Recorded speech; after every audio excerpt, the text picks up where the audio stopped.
Presentation of dialogue on Idaho Public Television is made possible through the generous support of the Laura Moore Cunningham Foundation, committed to fulfilling the Moore family's legacy of building the great state of Idaho.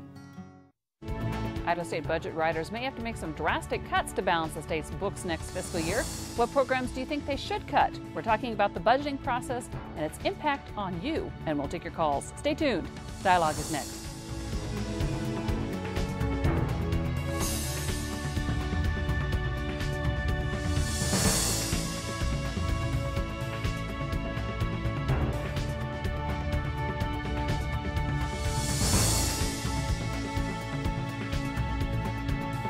I'm Joan Cartan-Hansen. Thank you for joining us here on Idaho Public Television, on the World Wide Web, and on public radio stations. The Pew Center on the States released a report this week on the 10 states in the most financial trouble, and thankfully Idaho is not on the list. Now, that's not to say all things are rosy. In September, Governor Otter cut the state's budget to cover a $150 million shortfall in the current fiscal year, and budget writers may have to find as much as $200 million in savings to balance the books in the next fiscal year. So where will they cut? Where will they find new revenue? What are their priorities? What are yours? Other states are using the current fiscal crisis as an opportunity to rethink state government. What do you want your state government to do? Joining me now to talk about where Idaho state government is heading are three leaders actively involved in shaping Idaho's budget. Wayne Haben is the head of the Division of Financial Management. Thank you for being here. Appreciate you joining us. Also joining us tonight is Representative Darrell Bolts, Vice Chair of the Joint Finance and Appropriations Committee. Thank you, sir. Appreciate it. And also joining us is Representative Wendy Jaquith, member of the Legislative Budget Writers Committee and former House Minority Leader. Thank you for being here. Thanks, Joan. And we want to hear from you. Give us a call, toll free, 1-800-973-9800. So I guess let's talk about the October revenue projections are not quite out. How much do you think the reports are going to tell us? How's the state kind of doing in this current fiscal year? You know, in the current fiscal year, we've lowered our projections quite significantly from where we started out. And so when I say that we're on target, well, that target's a lot lower than it used to be. And so essentially we said we're going to spend less. That's right. Okay. And so we've lowered that. Now, for the month of October, the state revenue was about $4 million less than what we had hoped. But for the year, we're almost $5 million ahead of that new low target. So it's a good news, bad news kind of situation. The good news is that we are ahead of that new lower number, but the bad news is you had to go to the lower number. That's right. But it can only take a month or two to wipe out what little cushion we have. But where do they think it's going? Well, we hope. You know, it's one of those things that the governor's a big believer in prepare for the worst and hope for the best. And so we hope that we're going to make that new target. But we are preparing. In fact, today the governor sent a message to his cabinet saying we may not be done cutting the budget for the current fiscal year. Ouch. Yeah, it's really tough when you consider that we've already taken hundreds of millions of dollars out of the state budget already. Well, let's go around the table and give everybody a chance to give a perspective on where the state is in terms of financially for the state budget. Representative Bolts, I let's guess, start Joan, with you know, the thing that I look at is just what Wayne is talking about is that we're down, and basically when we did the holdbacks here a while back, of course, as you indicated, you know, that we took we had a $150 million shortfall, and we basically accounted for $98 million out of that $150 million. So we still have another $50 million that we've got to make up at some point in time. And it's critical because we've had some agencies that basically have had reductions of up to 17–18% of their budget already. And you know, when you have agencies that have got 80 or 85% of their budget is in personnel, and you cut them 17–18%, it doesn't leave them a lot of room to take and have some more cuts. And so it's a very critical issue at this point in time. if you're looking at the situation, is next year going to be that much worse? Well, you know, we've got some, what a lot of people refer to, excuse me, as rainy day accounts, but I think we have to be careful because if we use all the rainy day accounts in fiscal year 10, the current budget year, then we go into 11, we don't have any reserves to help pick up the shortfall at that point in time either. So this is a very critical year, and it's going to be very difficult.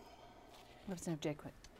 Well, I agree. I would say that those reserves are there are for the rainy day, and we certainly have rainy days now. And Representative Bolts is right. We've really cut. We never were a budget. We never had a budget that was really flush. We've never had, you know, a lot of extra things in our budget. So I'm glad that we're not one of those threatened states. But I know things are not as good as we thought they might be when we left this last session. What we need is some more jobs. We desperately need more jobs, because when you have jobs, people are paying into the system, and they're over at Target or whatever, buying things and generating some sales tax revenue, and they have some money to pay some income tax on, and et cetera. And we as a state, we really need to move forward and try to figure out how to increase those revenues now. I want, just not to confuse people, I want to kind of separate out our discussion. For fiscal year 10 is one that started last July and goes to this July. Fiscal year 11 is what the legislature will work on in this next session. Right. That'll start July 2010 to go to July 2011. Right. So as we separate those two, and let's look at that fiscal year 2011. We have a little bit of surplus money, stimulus money coming in, because we would have been up a creek without that stimulus money in the last session. As a Democrat, did you ever want to say "I told you so" to the legislature who said, "Oh, we don't need that stimulus money"? I thought they would see the light eventually, so I was just hoping and praying that they would come around. There had to be some hand-wringing. It kind of goes with the R Republican. You know? regardless of where you stand on the stimulus, it really was what saved the bacon. It is, and you know, we took a very careful look at the stimulus when it first came out. In fact, the legislature, the Finance Committee, actually just stopped for about 30 days, and that was contributed to the long session, because we really took a hard look at the stimulus, and we went through it line upon line, and on this show I brought my copy and I had it all highlighted, and we looked at it, because we did go through it. But honestly, yes, I think of all the unemployed people in our state, where would they be without that extra benefit, without the extension? And Congress just passed another extension this week. Thank goodness. I mean, that's money well spent. For the state, having the federal government actually start funding some of the programs that they've given us and said, all right, now you have to pay for it, to actually have the federal matching rate go up to the level that they've promised us for years was a big help for us. Now, of course, as the stimulus runs out, that burden now shifts back onto the state. And so that's part of our problem in fiscal years 11 and 12. But aren't we hoping really that the National Governors Association will be able to visit with the administration and somehow extend that federal matching rate? This is for Medicaid. Right, for Medicaid, because that's one part of that budget. That's what Wayne is talking about, because you know we that really helped us. It saved our bacon. A lot of states are in the same. And it's not only Medicaid; it's also on public schools, because we got some money for IDEA, which is for the developmental disabilities programs they've got, and we were able to get some money for that in the stimulus funds that came in that relieved the schools in terms of spending some of their discretionary dollars that they were able to replace with the stimulus money. But that's one-time money again. And you know, one-time money can be good for a short period, but you have to, like Wayne was saying, you know, sooner or later you're going to get caught with this thing, and FMAP could really hit us, because that basically runs out December 30th of 2010. And so when we set the budget this next year, halfway through fiscal year, we've got to set it through. And what I hear from Health and Welfare is that we will not know what the new rate is going to be until about October, and so we're going to have the budget set without even knowledge of what that FMAP rate's going to be. Let's go ahead and get to our first caller here. Ken in Post Falls. Ken. Oh, yes. I just happened to tune you in, and you're talking about state budget woes. You're not the only state that has problems like that. No. We're actually better off than many. Right. But what I would want to suggest for your consideration, what's the percentage of people that retire from state offices each year? What percentage? From all state employees or elected offices, I guess? Well, from the main... From the state employees. The state employees. We have, on average, somewhere between 300 to 400 people eligible for retirement each year, and about 70% of them take it. So that's what, about 200 people a year would retire from state service. Okay. That wouldn't include school teachers or the folks at the universities, just the ones that are in state agencies. About 200, 250 retirees a year.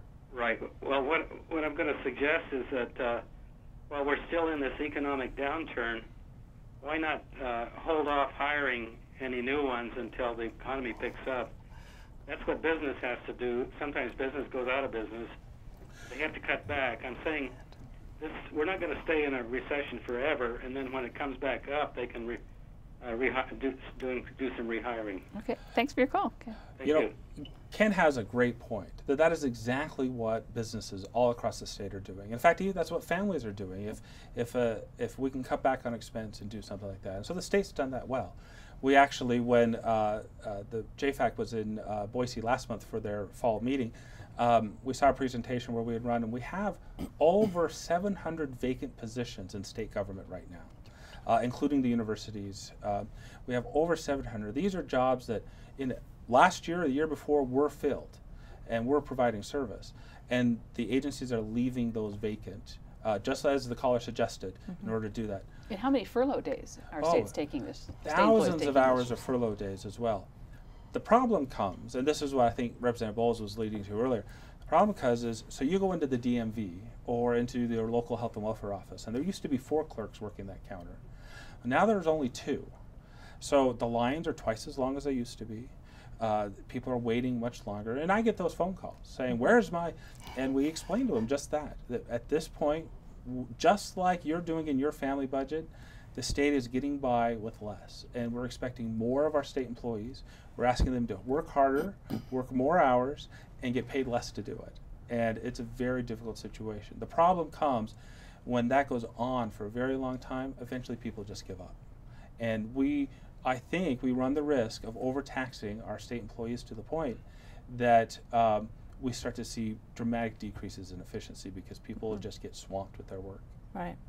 One of the important things I think that Wayne is talking about here, I was at an economic forum at the Napa Chamber of Commerce here last week, and the speaker there made a point that I had not really thought of, but I thought it was a very critical point, and I tend to believe what he said. He said a lot of the job losses that we've seen in this downturn of this economy, 40% of those jobs will never come back because of either technology or because that the companies who have let those people go have become more efficient in terms of the personnel they've got, and they're not going to be willing to go back and push that employee back in there because they want to maintain that efficiency.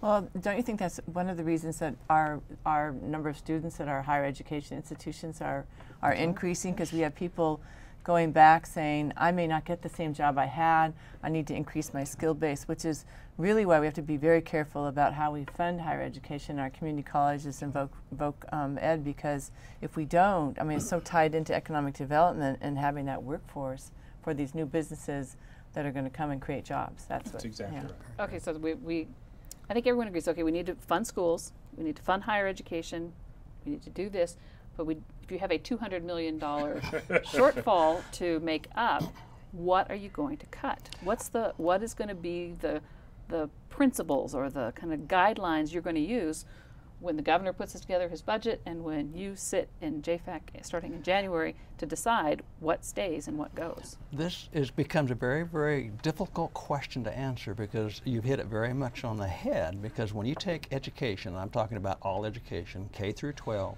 higher education, medical education, professional technical, that's about 65% of the state general fund.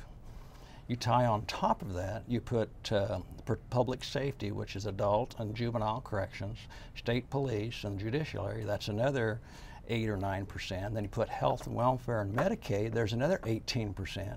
So you're looking out of those 3 categories, about 94% of the state budget. All the rest of state governors, 6%. Well, that 6% is not going to, even if you took out every state park and everybody else who's left, it still wouldn't give you doesn't your add money. up. State park is not out of general fund. That's the only problem. Well, and I think that Representative Bowles has hit on it. Everything's got to be on the table, and we have to look at everything. There are ways to save in even those priority areas. For example, in corrections. Corrections is a big part of the state budget, and we have a requirement to keep the people of the state safe. In California, they're letting thousands and thousands of criminals out of prison early, and we're not doing that in Idaho. No. What we've done instead is we've invested in newer, better types of prisons. And this year we have a new facility coming online in Idaho. It's called CAPP. And what it is intensive 90-day drug treatment for people with those type of problems. The vast majority of our prisoners in the state have drug problems. And so if we can get them better service, better training, some support, so that when they come back into our communities, they're less likely to reoffend, in the long run that saves money. Not only that, but it's a lot cheaper to run a facility like that than it is maximum security, where every single person is in their own cell, locked away 23 hours a day. And so by being smarter and more efficient about the way we do government, we're hoping to fill in some of those gaps.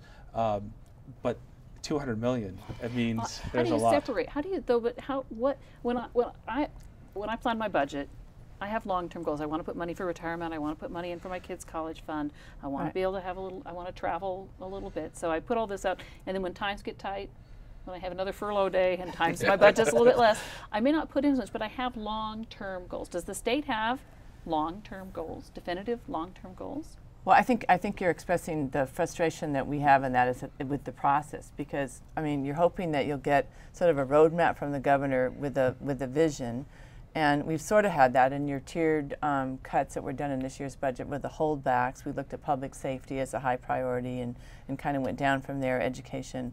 But when you look at the process, really it should be the legislature that sets those guidelines. And how do we do that? We're citizen legislators.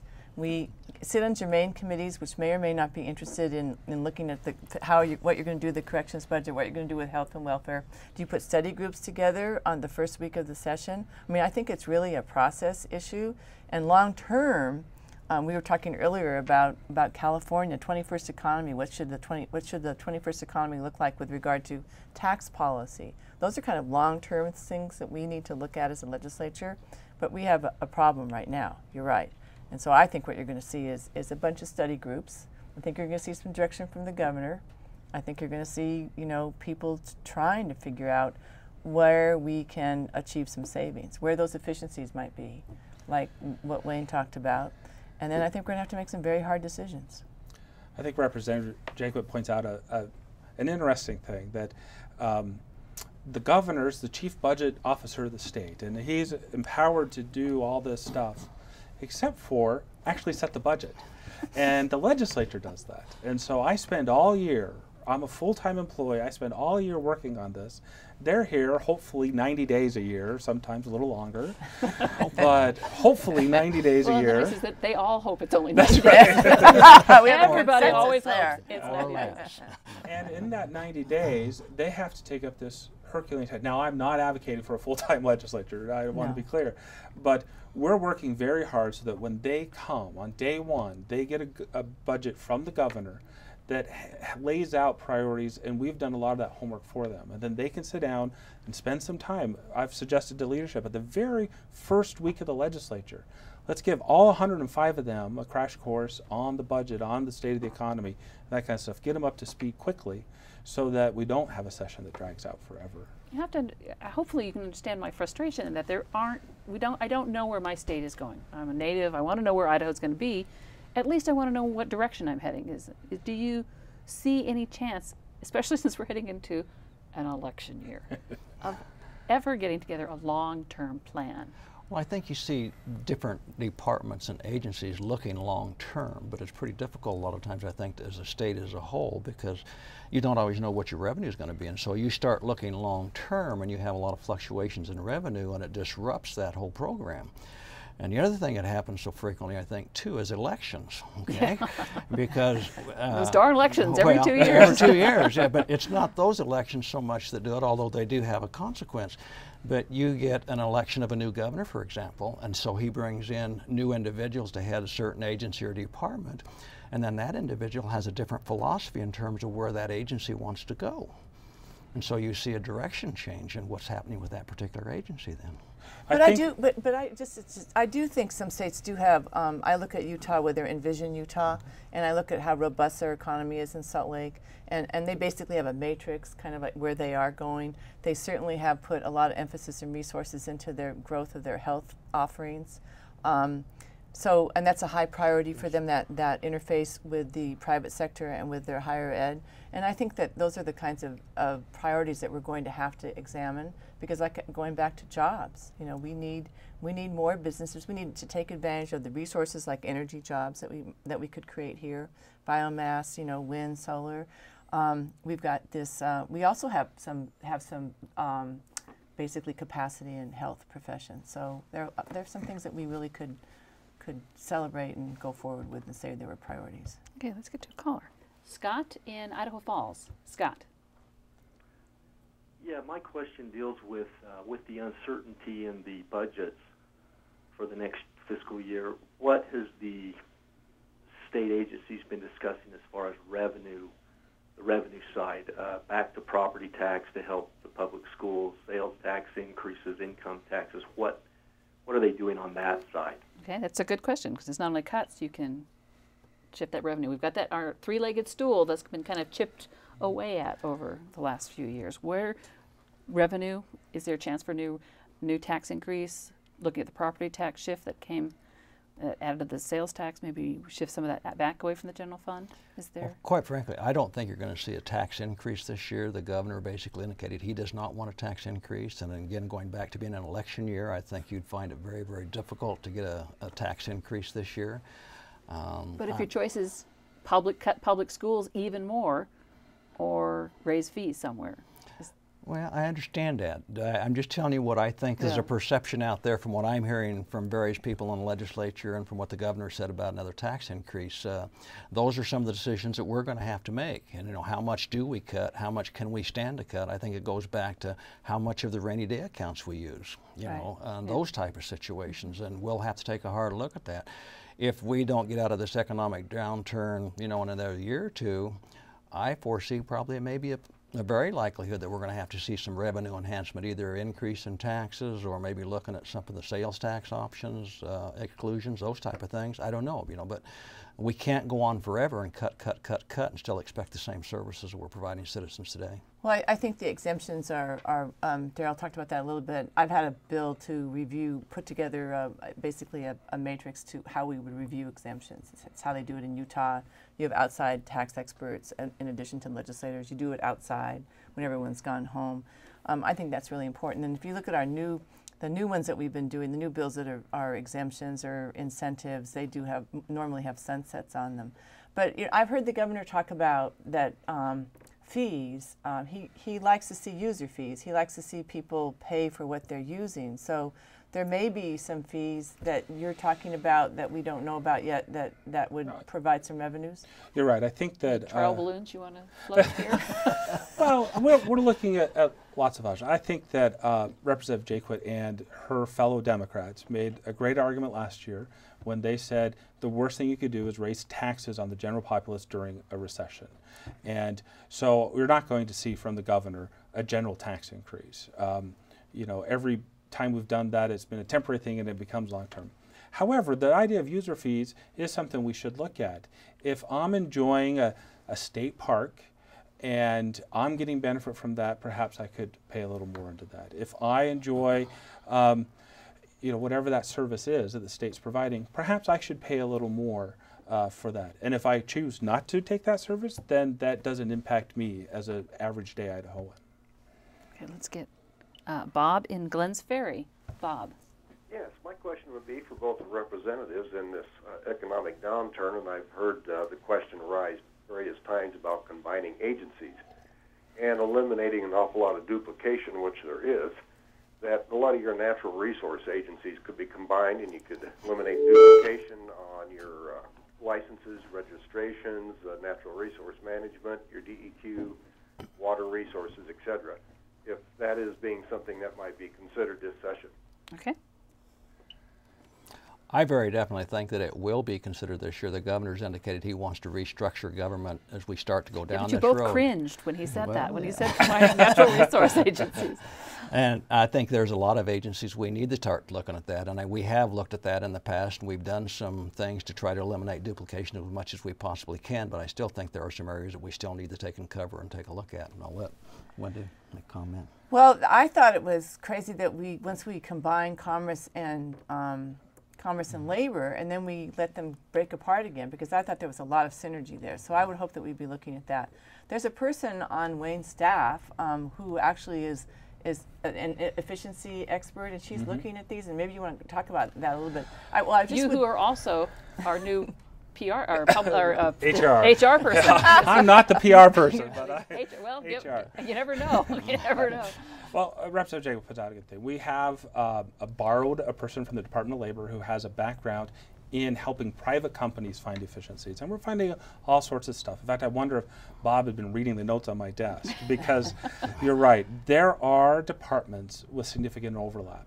And if I were a betting individual, I would bet you're going to see in the governor's state of the state some big announcements about combining departments, combining agencies, eliminating agencies that are going to ruffle quite a bit feathers, because you have to understand every one of them exists because they have a constituency that wants them to exist. But we've been hard at work at this since basically last spring, looking at places where we can do that. And we've identified several that are very good. I can't make any announcements today, but on January 11th, when the governor gives his State of the State, I think Bob will be happy because we're talking back exactly the type of stuff that he's talking about. The great thing about that is, well, there's two things. First, when you combine that, you eliminate a lot of the administrative type. We don't need 2 IT departments. We don't need 2 HR departments. We don't need 2 purchasing departments. We don't need all these things that are duplicative. Yet we still need the people out on the ground, the people that are actually doing the work. So the people that interact with the public and get the work done get to keep their jobs. The other thing I'd say is beneficial at this time, I mentioned we have 700 vacancies. So even when we eliminate these types of duplications, we're not necessarily eliminating state workers. We're eliminating jobs that are already vacant. And so now would be a good time to do it while all these things are vacant. But I'd say January 11th, the governor's State of the State, we're going to see that. Which you can see here on Idaho Public Television. Which will be on Idaho Public Television, which will be back in the House chamber this year. That's right. And we've started working on the speech already, and there's some big headline type stuff that will be in the speech this year. Okay. We have just about a minute left, and I want to give you to the last chance. So you know something's coming. What are you going to be telling other members of the House who don't sit on the Joint Finance Appropriation Committee about the budget this year? Well, I would hope I would go back to the germane committees. I would hope that people would get together that have common interests, maybe people that are interested in higher ed, for instance, and then they work together to try to bring a presentation to members of JFAC. That we work, we work across. That we don't wait for the germane committee to tell us something. That the budget people work with those germane committees. I think the process has already started. I've talked to a number of legislators already, and we've had a couple of caucus meetings where we've talked a little bit about budget issues in terms of where we are financially. And we have legislators already who are in dialogue in terms of what's happening with this, what kinds of things do we need to look for, how can we solve this problem down the road. So it's already started, so I think it'll be much more open this year. And citizens who should have a say in how their state government operates, what can they do to get their voices heard? Contact us. Now, in our district, we have a series of town meetings, right. And certainly our emails are on the web, and we want to hear from our constituents with their ideas. And I've been sending ideas to Wayne's office. I've had probably 3 meetings just in the last week and a half or 2 where I've talked about the budget situation already. Yeah. We've run out of time. Thank you very much. I appreciate it. Representatives, thank you for being here. I appreciate you being here. Thank you for joining us. Go ahead and check out the website if you want more information about Idaho state budget, the fiscal situation for states nationwide, and much more, including the web extra conversation. You'll find it all at our website, idahoptv.org. Click on Dialogue. Find us on Facebook, become a friend, and we'll see you next time here on Dialogue.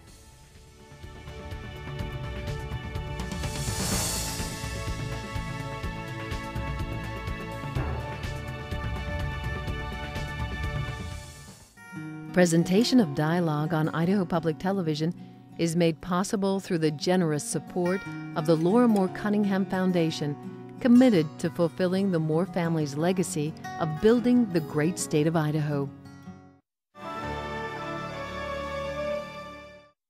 To order a copy of this program from Idaho Public Television, call our toll-free number or visit us on the World Wide Web.